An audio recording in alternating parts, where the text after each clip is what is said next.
ಇಲ್ಲಿಗೆಲ್ಲ transport ಮಾಡೋದು, slaughter ಮಾಡೋದು, death ಮಾಡೋದು, ಈ ಥರ ಚಟುವಟಿಕೆಗಳಿಗೆ ಏನು ಕಾನೂನಲ್ಲಿ ಏನು ಪೆನಾಲ್ಟಿ ಇದೆ ಅದು ಕೂಡ ತಿಳಿಸಿ ನಮ್ಮ ಜಿಲ್ಲೆಯಲ್ಲಿ ಏನೇನು ಕ್ರಮ ಆಯಿತು ಇಲ್ಲಿ ತನಕ ಲಾಸ್ಟ್ ಫ್ಯೂ ಇಯರ್ಸಲ್ಲಿ ಏನೇನೆಲ್ಲ ಕ್ರಮ ಆಯಿತು ಅದು ಕೂಡ ಎಲ್ಲರಿಗೂ ತಿಳಿದಿದೆ. ಮತ್ತು ಅವರು ನಮ್ಮ ಜೊತೆಗೆ ಸಪೋರ್ಟ್ ಮಾಡಬೇಕು, ಪೀಸ್ಫುಲ್ ಆಗಿ ಒಂದು ಹಬ್ಬವನ್ನು ಆಚರಿಸಬೇಕು ಅಂತ ನಿಟ್ಟಿನಲ್ಲಿ ಇವತ್ತು ಪೀಸ್ ಕಮಿಟಿ ಮೀಟಿಂಗನ್ನು ಕೂಡ ಮಾಡಿದ್ವಿ. ಪೊಲೀಸ್ ಅವರ ವತಿಯಿಂದ ಸ್ಟ್ರಾಟಜಿಕ್ ಲೊಕೇಶನ್ಸಲ್ಲಿ CCTVಯನ್ನು ಎಲ್ಲೆಲ್ಲಿ ಅವಶ್ಯಕತೆ ಇದೆಯೋ ಎಲ್ಲ ಕಡೆಯನ್ನು ಹಾಕಿದ್ದಾರೆ. ಚೆಕ್ ಪೋಸ್ಟ್ ನಮ್ಮ ಜಿಲ್ಲೆಯಲ್ಲಿ 24ಕ್ಕಿಂತ ಜಾಸ್ತಿ ಚೆಕ್ ಪೋಸ್ಟನ್ನು ಕೂಡ ಸ್ಟ್ರಾಟಜಿಕ್ ಲೊಕೇಶನ್ಸಲ್ಲಿ ಪ್ಲೇಸ್ ಆಗಿದೆ. ಮತ್ತು ಯಾವುದು ಫೇಕ್ ನ್ಯೂಸ್ ಆಗಬಾರ್ದು ಅಂತ ನಮ್ಮ SP ಅವರು ಆಫೀಸಲ್ಲಿ ಒಂದು ಎಂಟೈರ್ ಟೀಮ್ ಅಂತ ಕೂಡ ಇಟ್ಟಿದ್ದಾರೆ.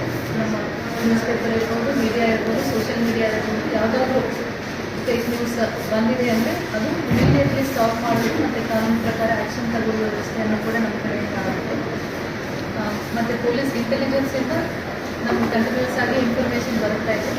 ಒಂದು 62 ಪ್ಲೇಸಸಲ್ಲಿ ಮೆರವಣಿಗೆ ಇದೆ ಮತ್ತು 162 ಲೊಕೇಶನ್ಸಲ್ಲಿ ಪ್ರಾರ್ಥನೆಗೆ ಅವಕಾಶ ಕೊಡಬೇಕು ಅಂತ ನಮಗೆ ಬಂದಿದೆ. ಅದು ಪ್ರಕಾರ ಇನ್ಫಾರ್ಮೇಷನ್ ಕೂಡ ಆಗಿದೆ.